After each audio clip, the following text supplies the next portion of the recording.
So, welcome to the show, Kathryn. So, So I think we contacted each other on LinkedIn. We did. You've got a lot of really useful expertise. So you're the founder and host of the Ignite business speaker event, and That's me. does things, teaches people about presentation skills, which hopefully you'll be able to teach me a thing or two.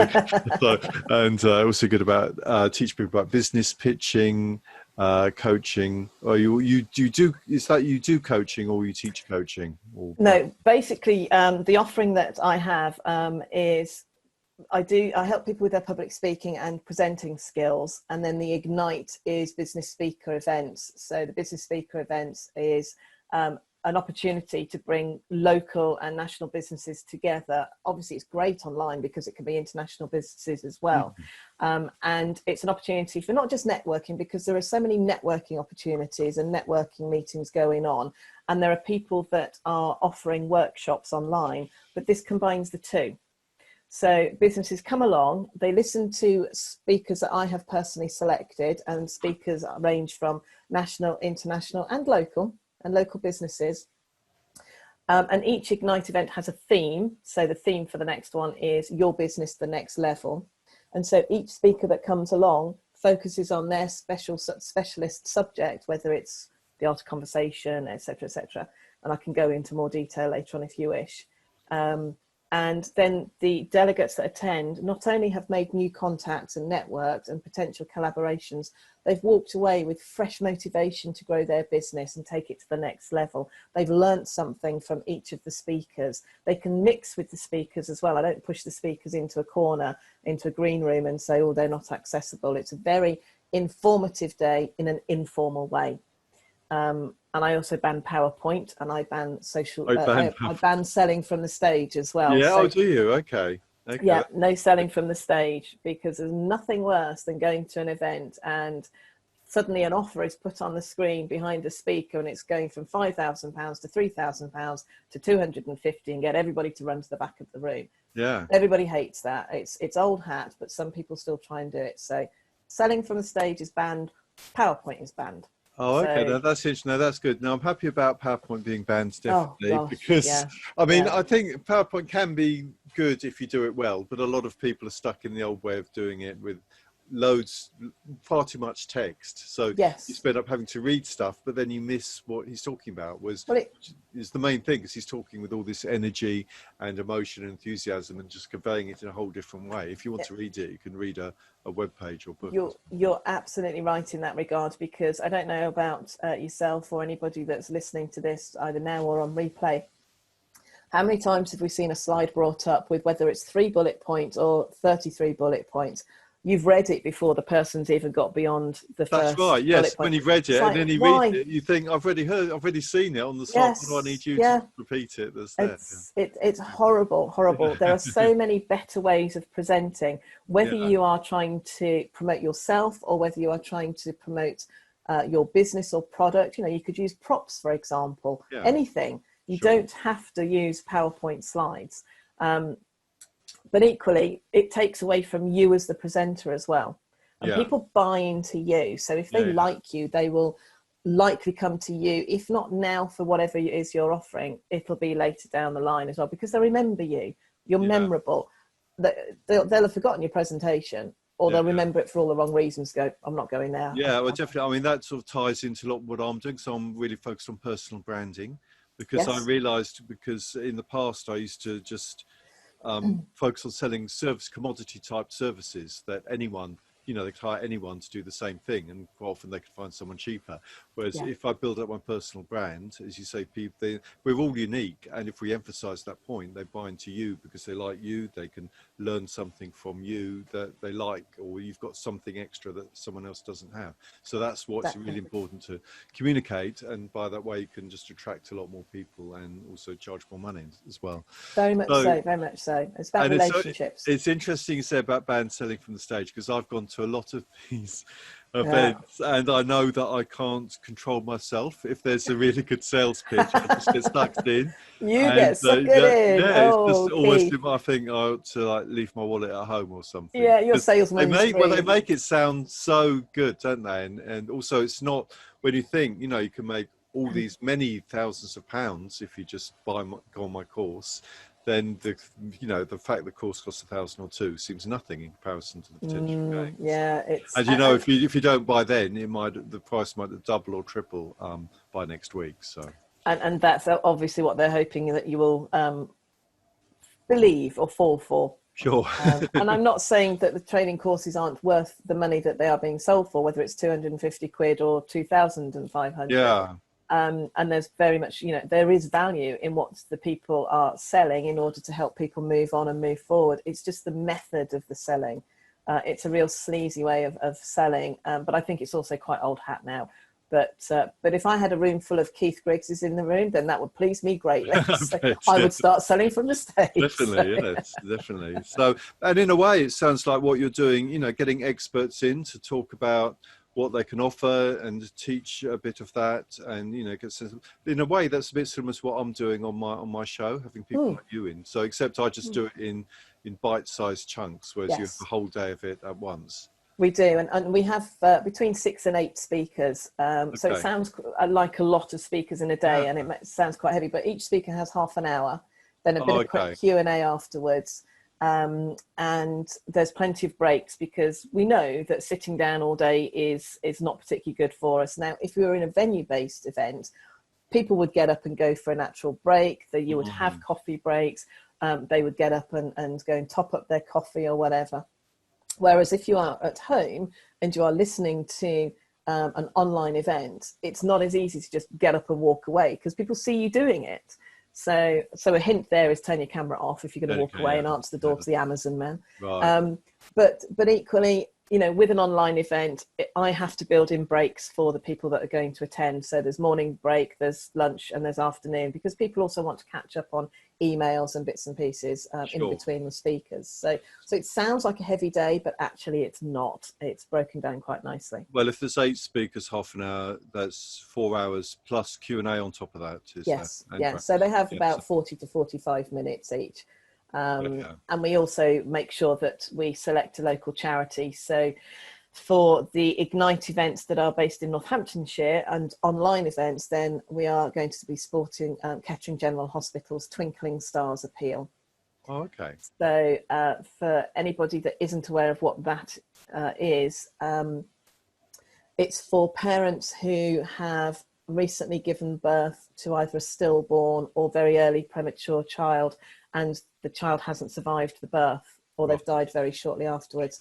At the moment, in this particular hospital, anybody that's going through that trauma and that tragic moment still has to be put into a ward or room very close by to those who've got a full-term pregnancy that has resulted in a healthy child.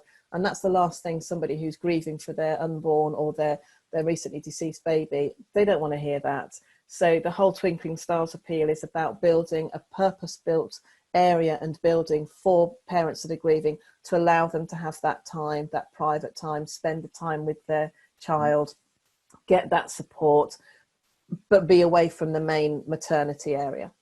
And they need £1 million, I believe it is. So so it's for me, it's close to my heart as well, because I've had people that have gone through that, and I've gone through all sorts of emotional stuff from that side of things. So but it's all about a local charity for me. So putting to one side who the charity is, if I was to do an event, a venue-based event in Scotland, then I would be looking for local charity to Scotland, because that resonates with the local people more so, and therefore it's only right to support something that's local to them. Supporting a charity that is in Northamptonshire isn't necessarily going to mean much to them. No. So at the moment, everything you do is online only, is it? It is at the moment, because of the coronavirus. And whilst venues are starting to open up, people are still quite nervous, and I don't blame them for 1 minute.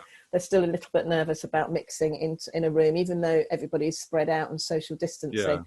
I, for one, wouldn't necessarily be comfortable making people feel uncomfortable coming to a venue-based event. So They are all online this year. There's 3 more this year. And then next year we are moving to a mix of online events, workshops, mini online events, and also venue-based events. So there's 3 venue-based events for next year as well. Okay, so next year is venue-based. Yes. Yeah. And what's your website again, in case anyone wants to? It's www.ignitesuccess.co.uk. Yeah.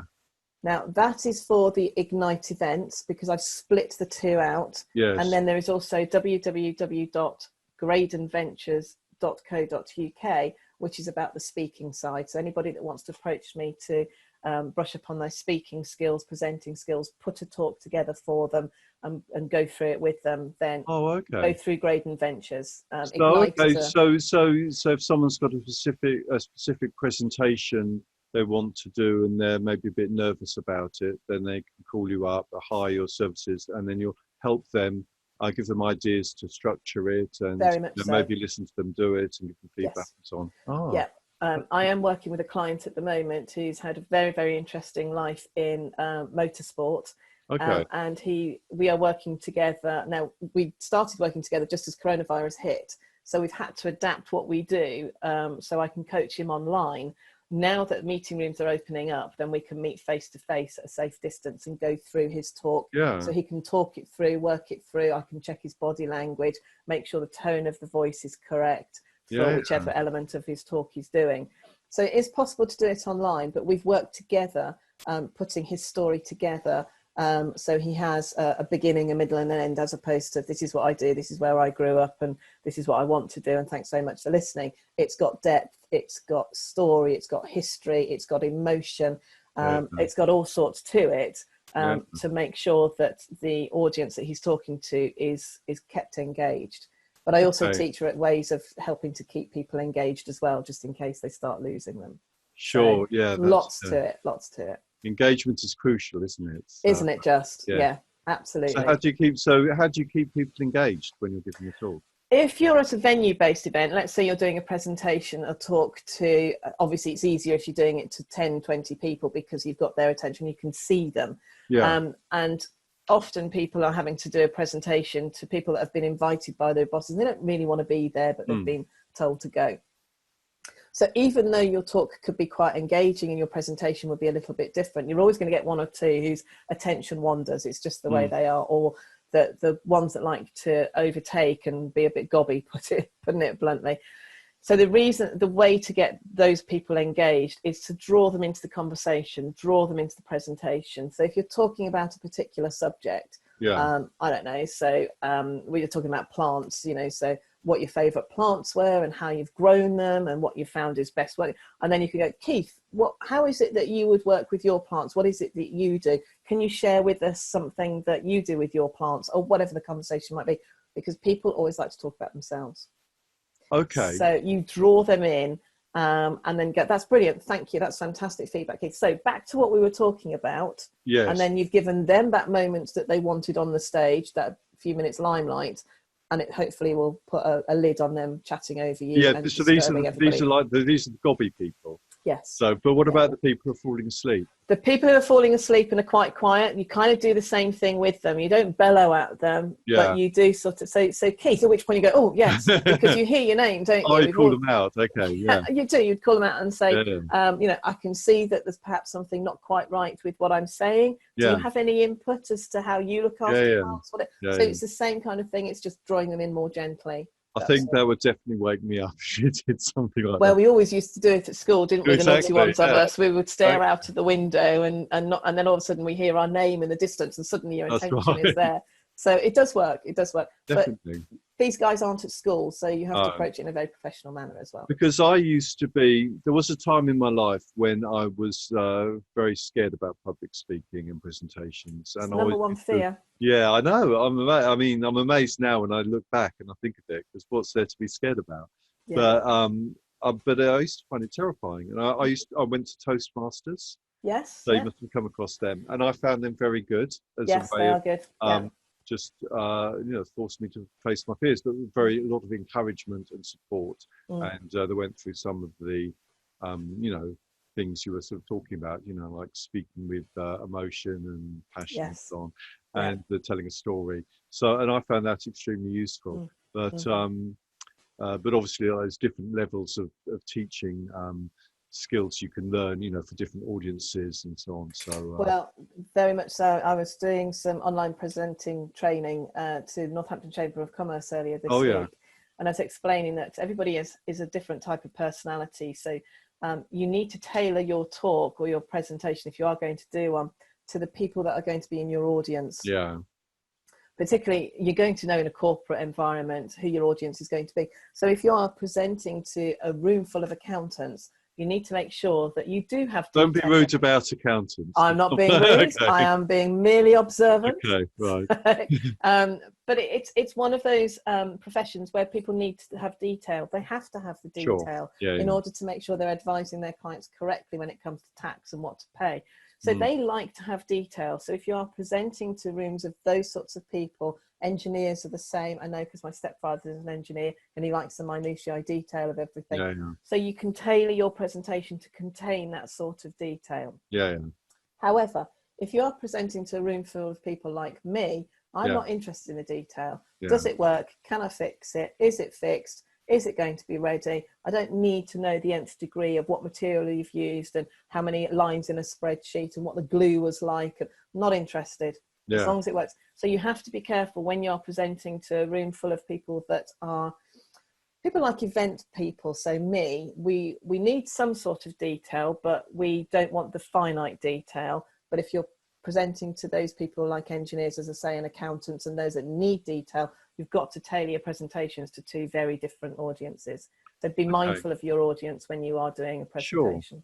So I'm quite curious about your background, how you got to be what you are today, this big expert in public speaking. I mean, presumably you weren't born like this. So, I mean, what was your journey from, you know, to where you are now? How did you get to be here? I am one of those that did the typical thing. I left school at 18, went straight into work, because I've been working since I was 18. And as many of us back then in the 80s did, we kind of fell into jobs. I didn't grow up thinking I want to be at something. So I went from job to job to job. So over the years, I've built up many years of working within the retail sector, excuse me, not at the head office level where I was doing merchandising, managing. So working with all sorts of huge companies, Heinz, Kellogg's, Unilever, Procter & Gamble, all of those. And over time, I fell into a role that was project management. So I became project manager qualified with the Prince 2 qualification, and ended up working for the world's largest time management systems company. I won't mention the names, but anybody that clocks in and clocks out may be familiar with them. And I became project manager again for many industries that people have heard of. So I was working with healthcare, I was working with hospitality and leisure. So Genting Casinos up in Birmingham on the huge new complex that's up there, the Gala side of things. I was working with them. Manufacturing, the people that make the little yellow sticky pads, they're called 3M. I worked with them. So Heinz, Kellogg's, Walker's, all sorts of people in all sorts of industries. But then I came across a couple of people that were doing presenting skills training, public speaker training. And I've never been shy of doing presenting. And I wanted to improve my skill set. And I thought, this is quite interesting. So I put myself onto a presentation or speaker skills training a couple of years ago, didn't really do anything with it. And then I did another one about 3 or 4 years ago, so I could hone my skills. I was still working for the global company at that point, and it was the year-end figures presenting time for the company. So we all went into the restaurant area in the UK office. I purposely stood at the back because I wanted to watch people's reactions, knowing what I'd just learnt that weekend. And I'm not kidding you, it was the worst presentation I have ever seen. Because the guys stood at the front of the room, they put a huge, great big Excel spreadsheet up that people couldn't see at the back, started to talk their way through it. They held their microphone at their belly button, which I'm sure was lovely, but we couldn't hear them. And I can promise you, the majority of people in that room were either doing this, not paying attention, or they were like this. Or they were just completely disengaged with the whole talk. And at that point, I thought there is an opportunity here to help people with their presenting skills, because an accountant or whoever is very good at what they do, but they weren't good at conveying this end of year figures. Sure. So everybody came out of there dull as ditch water, yawning and really deflated. And that's when Graden Ventures was born. And that's, so 2017, I went out of corporate and started at Graden Ventures, and now teach people how to present and speak and public speaking, put their presentations together. And from that, Ignite was born as well. So it's kind of evolved. Okay. And so the public speaking, you mentioned you have like a one-to-one service. People can come, about a specific presentation. And do you do group coaching? Yeah, I run my own workshops. So I can either go to somebody's build office if they are open, and I'm happy to do that. Or I can get a meeting room and they can come to me. So I do group training and individual training. So people can hire you if they're already a group, but do you also like have your own group? People can go to your website and sign up for some sort of group program there, or not? I don't have group programs on there at the moment, so they would need to contact me directly, and then we would organise something.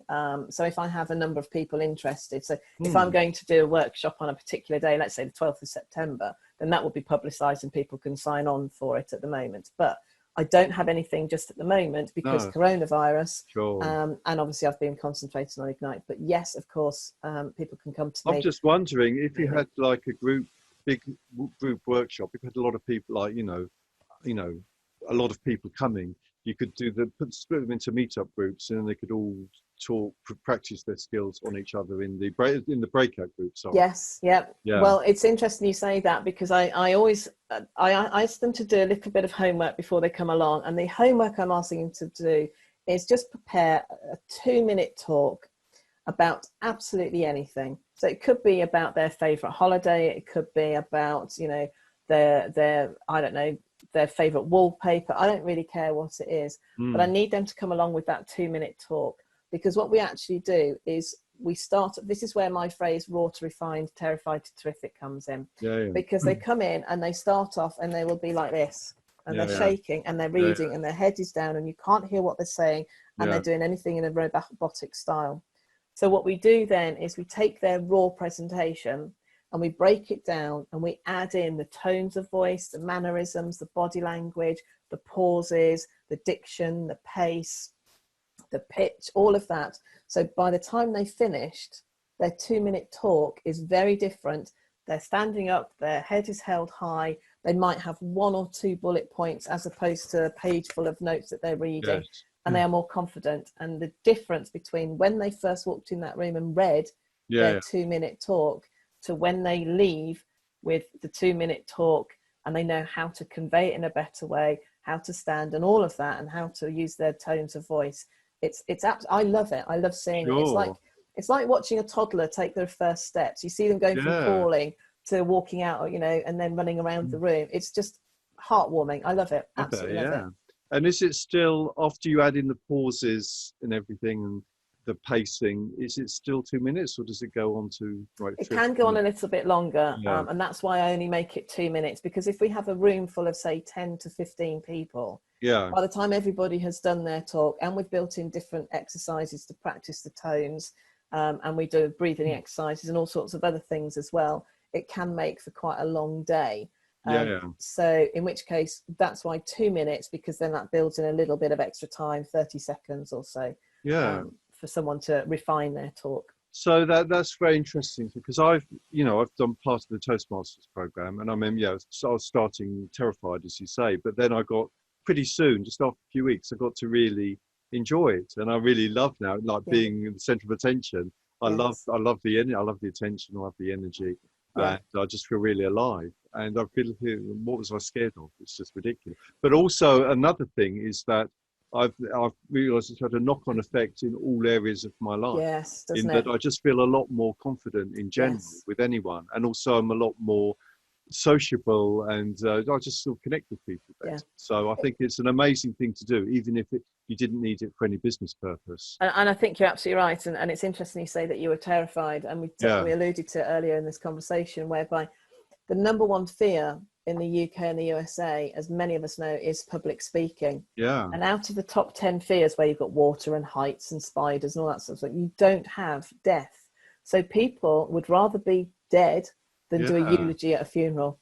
So I just think, oh, I think I'd rather be alive, if you don't mind. So, but it's a massive fear for people. I think I was cured. I think one thing that really helped me was someone called me up. It said, "It's the BBC. Would you like to come onto TV tonight?" And I did find it absolutely terrifying, but I sort of knew it'd be a real wimp if I said no to it. So I went along, and just once I was being filmed, it was fine. It was just forward and scary. And then I got such a blast afterwards, and I felt, well, if I can do that, I can do anything, and the whole sort of thing diminished. And also with something like that, it is very scary. But actually, when I'm not that I've been interviewed on TV, but with BBC, but certainly been onto BBC Radio. But you have this image in your head that, just because millions might be watching you doesn't mean millions are in the room. That's so you right. can't see them; they're faceless. Exactly, all you've got is a camera, and you've got the presenter with you. And it's a presenter that is going to lead that conversation anyway and ask you questions. So to be frightened is good, and to be a little bit nervous. But once you're there, it's a bit like the dentist waiting room. It's worse sitting in the dentist waiting room than it is in the chair half the time, unless you're having root canal work doing, in which case, but it's that fear of the unknown, isn't it? That's right. And also, so with me, I've got a lot more confidence now, and I can just talk. But as you said, if I was giving, sometimes I watch YouTube and I look at these TED Talks or TEDx talks, and I can see the things you were talking about, the pausing, and then the way that the tonality and the pacing and everything. And I think, well, how do they do that? And then, of course, I realize now you said it. Well, I realize now they've gone to someone like you, and they practiced it, and someone's helped them, and they've got something that's really perfect. So I should imagine, if anyone's got an important presentation, I think it'd be very beneficial to spend the time and money and so on to sort of work with someone like you to sort of take it to the next level. And I would agree. And even something simple such as networking. Now, I know a lot of networking, obviously, well, all networking stopped during coronavirus. So a lot of people have then got to get used to doing the Zoom networking. But it's about your pitch as well. So imagine you're at a venue-based networking event. And strangely enough, I was having this conversation with my husband the other day. He absolutely hates networking, despises it. He's not interested in other people. Doesn't care about the kids' holiday and whether they pass the exams and how their violin lessons going. He's not interested. It's just the way he's built. Sure. But he has to learn how to network. So it's really interesting, because he said to me, can you give me some top hints and tips that I can share with others about networking? And I found it actually quite difficult, because it's something I naturally do. So I will walk into a room and I'll go up and say, oh, hi Keith, lovely to see you. I can see, you've got your badge on that says you're from so-and-so company. What is it you do? Whereas my husband will go straight into the meeting area, coffee area, sit down, shut up and wait till the presentation starts, and then we'll sneak in. But when people have to do networking for their company, their job, people aren't going to know you and know what you do if you're sat in a corner. Sure. But equally, when you've got to stand up and do your 30, 40, 60-second pitch, the amount of times I've saying, hello, my name is Kathryn Slack and I do presenting skills. And if you want to see what I do, then look at my website, they're good. And I'm thinking, please, no. There is a structure to doing a networking pitch, which again, I do half-day courses on that, and I can do it online as well.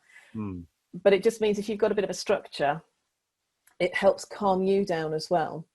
But it's like a roadmap. It's like, if you've never been to Scotland or wherever, then you follow a roadmap. Once you've been there a couple of times, you don't need the map, and you go, do you know what? I might actually miss that bit out and do a bit of a diversion. But you've got more confidence because you know where you're going. And it's the same with your networking pitch as well. Have that bit of a structure, have that bit of roadmap, but at some point you won't need it anymore, and you'll be fluent and confident in what you're telling people in your 60-second pitch. Okay. And of course, now I think COVID has pushed us into a whole new online world, hasn't it? It has. So a lot of what we did face-to-face, we're now doing online, and we've got all these Zoom groups and YouTube videos and things. And I think it is also an incredible opportunity, because with the internet we can reach a lot more people.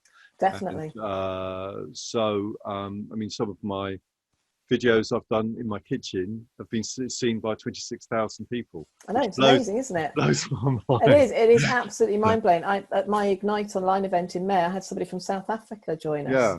I don't even know how they knew about me, but you're right, your reach is so much further now. It is global. So are there any differences in presenting online to presenting in real life? There is there are many differences in regard to the setup. So for example, your setup of your laptop is fundamentally important, and your lighting. So you've got a very neutral background, which is great. Yeah. You can see I've just got my banner and a plant. Whereas actually, you've said you've got good lighting, haven't you? Now I've got 2 lights here which are switched off, so I'm going to switch them on. And,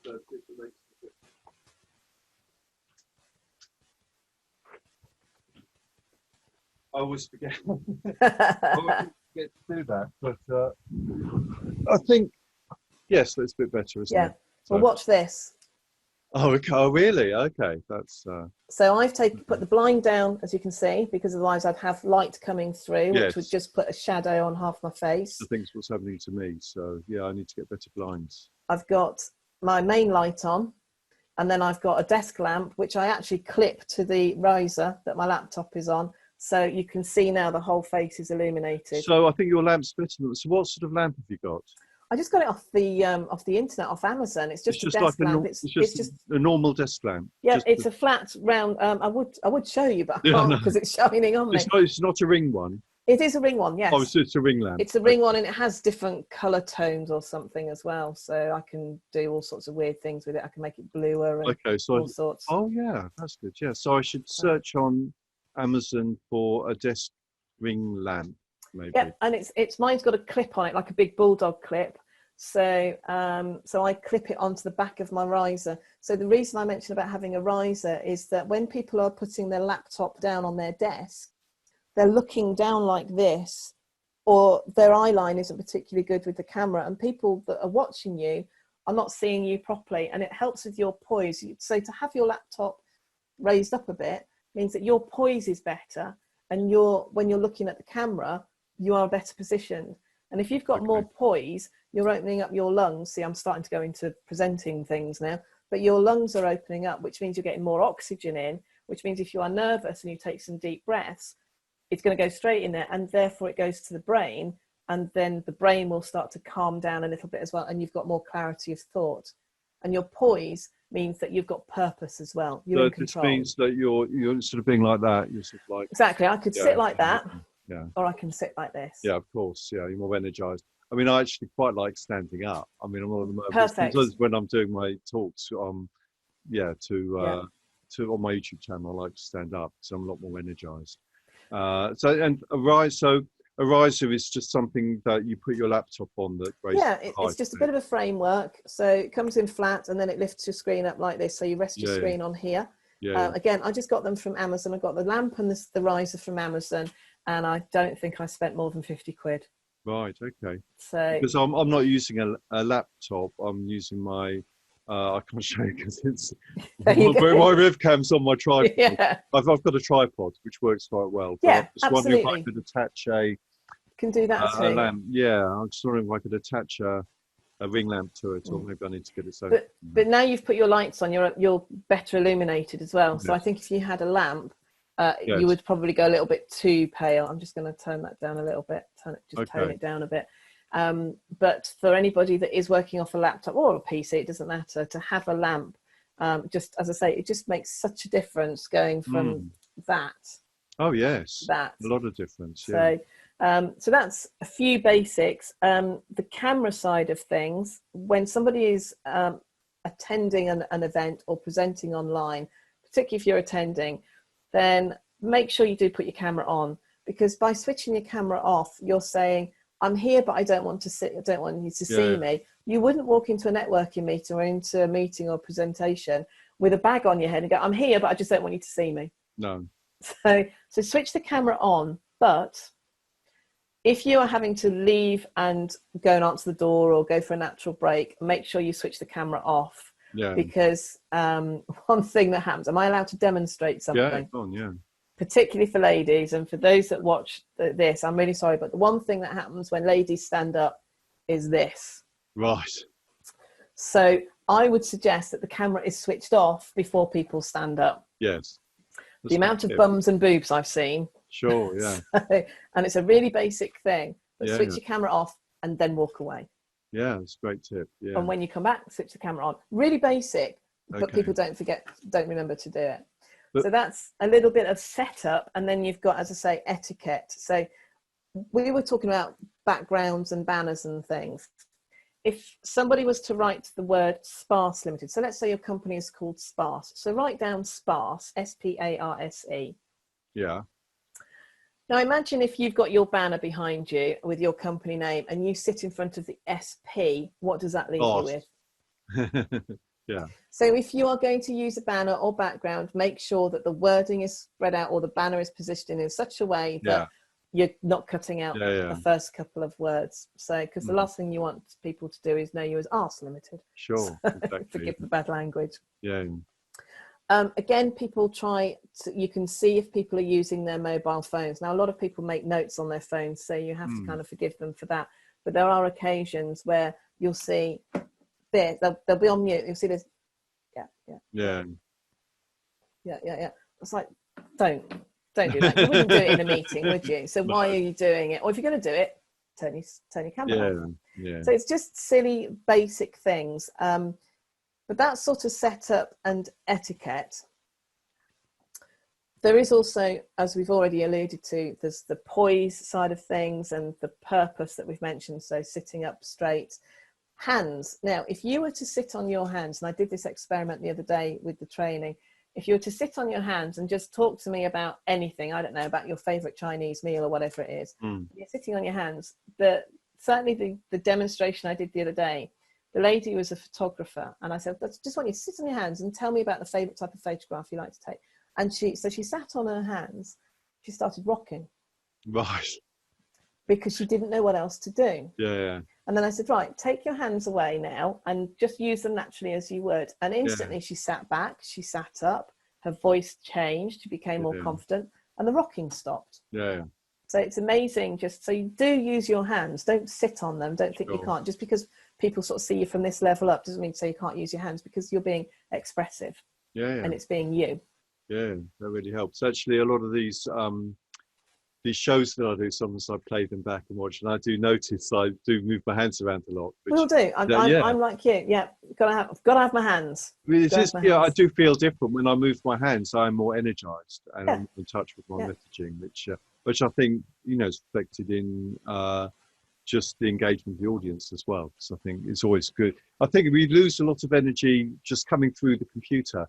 So I think we need to be more energized when we're talking through the computer than when we're talking in real life.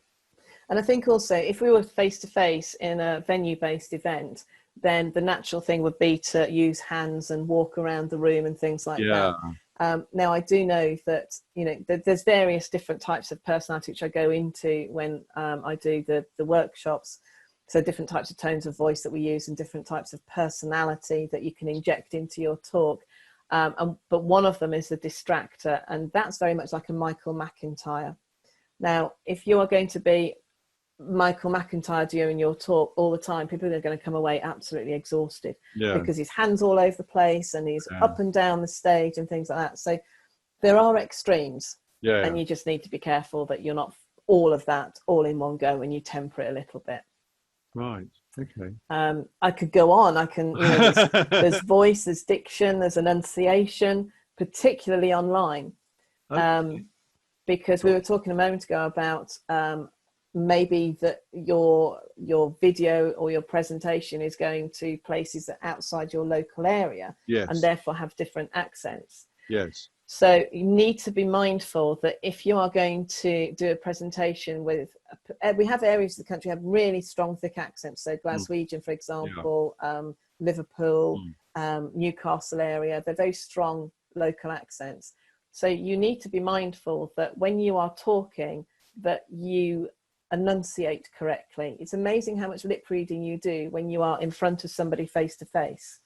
But when you're sitting back at a screen and you're perhaps not sitting properly, suddenly the lips are not as close, and therefore you can't necessarily lip read as much. So you need to be careful that your diction is clearer, your enunciation is better.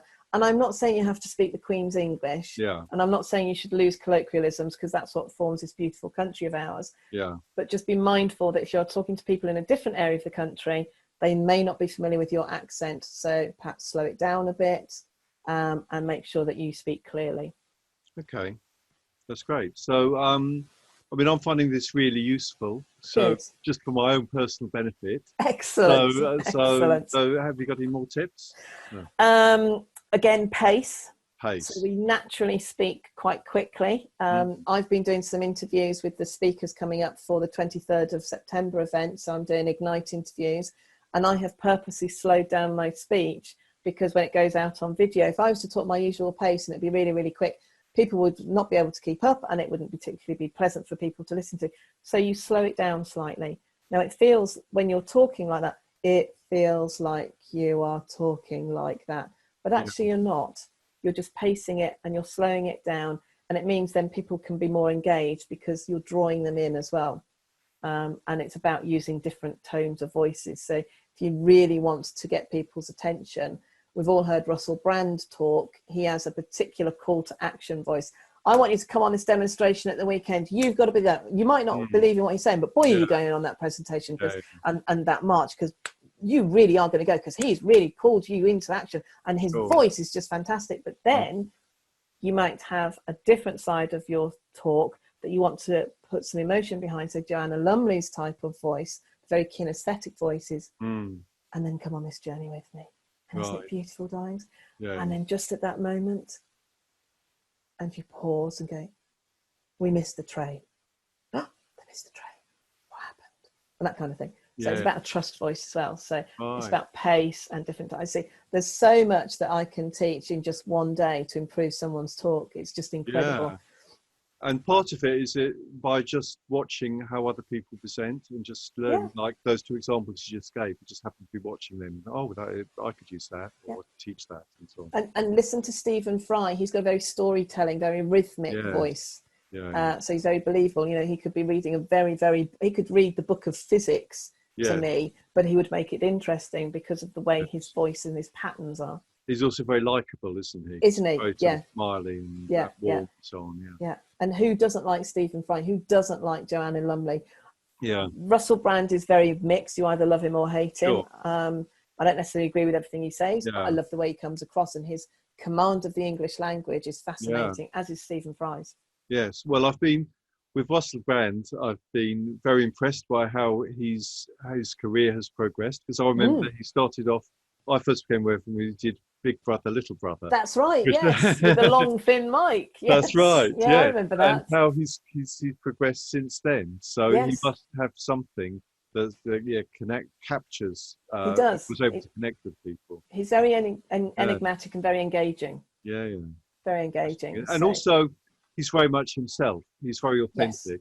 You can tell he's not putting on an act. It's not pretending to be anything other than himself. And that's what people like. And that's what people connect with. And that's what I'm trying to do in my show. That's how I'm trying to be online as well. Yes. And it's also how I try and encourage my coaching students to be. And it's also how Gary Vaynerchuk encourages people to be. Yes. Yeah. And that's what we need, because we get turned off by salespeople just trying to present something to us.